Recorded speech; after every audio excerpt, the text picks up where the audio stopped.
Hey, what's going on, y'all? It's Tuesday evening, and I've been reflecting a little bit, and I figure it's probably time to give a little context on our podcast and how it came to fruition, because I think some people are wondering, like, how did this even happen? And if you don't know myself or Linda, then I can see you thinking that.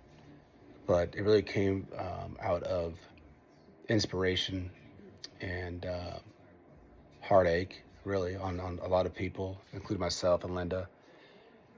And it came at a time where Linda was working on a project with these songs that she had put out with Lois Mahalia, and I was aware of it, but I really wasn't fully engaged with it to the point I was helping her, I was encouraging her, but I was at a place where I just really wasn't, you know, able to comprehend and realize how special it was until right about before the end of the year, right before Christmas actually, is when it took place. And she had mentioned that these songs were going to be released, and I was like, of course, I know it will, but what are we talking about here? I had known the lyrics. I had supported all the studio time, etc., to keep encouraging her to keep going forward with it, but really wasn't fully engaged, and that was on me, obviously. But at that time, right about Christmas time, is when I was having a moment to where I was really just thinking about, for lack of a better term or words, is burning it all down. Meaning, I was so distraught with what was going on in my personal life and with my children and, you know, other people that are close to my life. And, the old adage is what you do is you tend to push away from those that care about you the most. And that's not right.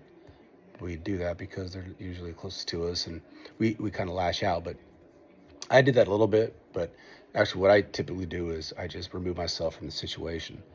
And so, around Christmas time, I had decided to, for circumstances that kind of drove me to get out of where I live, for a couple of days, to try to find something and some sort of motivation, inspiration to get back to my center.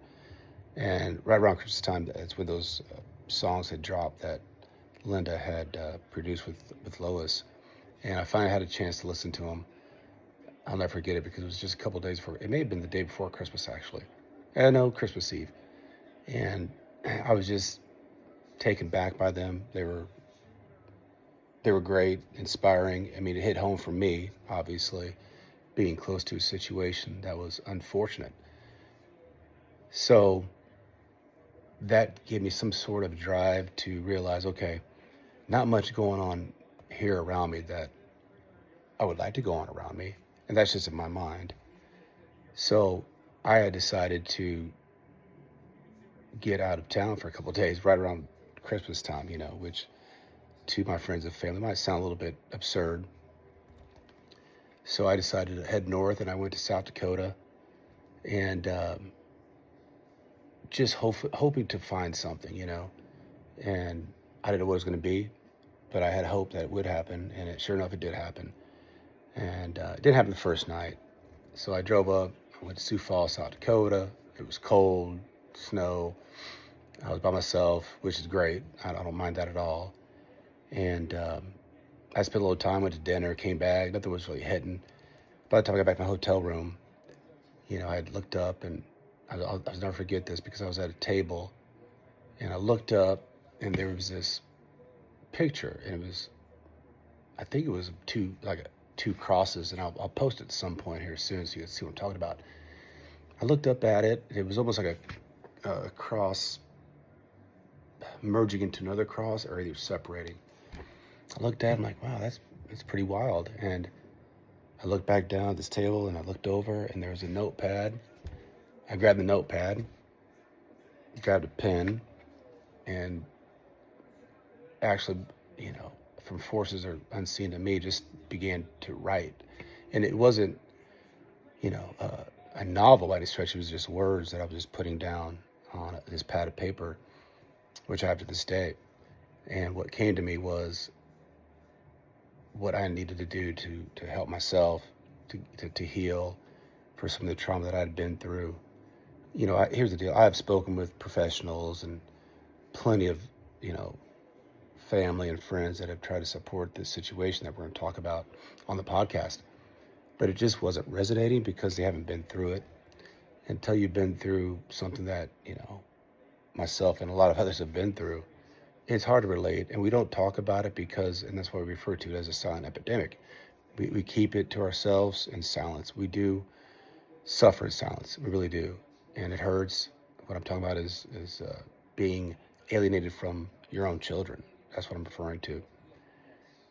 And so by the time I got done writing on this pad of paper, it actually filled 2 pages. It was just words, and I'm looking at it, and I'm not a horrible writer, but I'm not a great writer. I'm no Ernest Hemingway by any stretch, but I used to be pretty good in high school. But in my profession, my daily life, I don't have to deal with it very often. So these words came out. They made sense to me, and I had planned on talking to Linda to help me, to guide me on a spiritual level, which she was going to do either way. And we did the next day when I drove even further west in South Dakota into the Black Hills.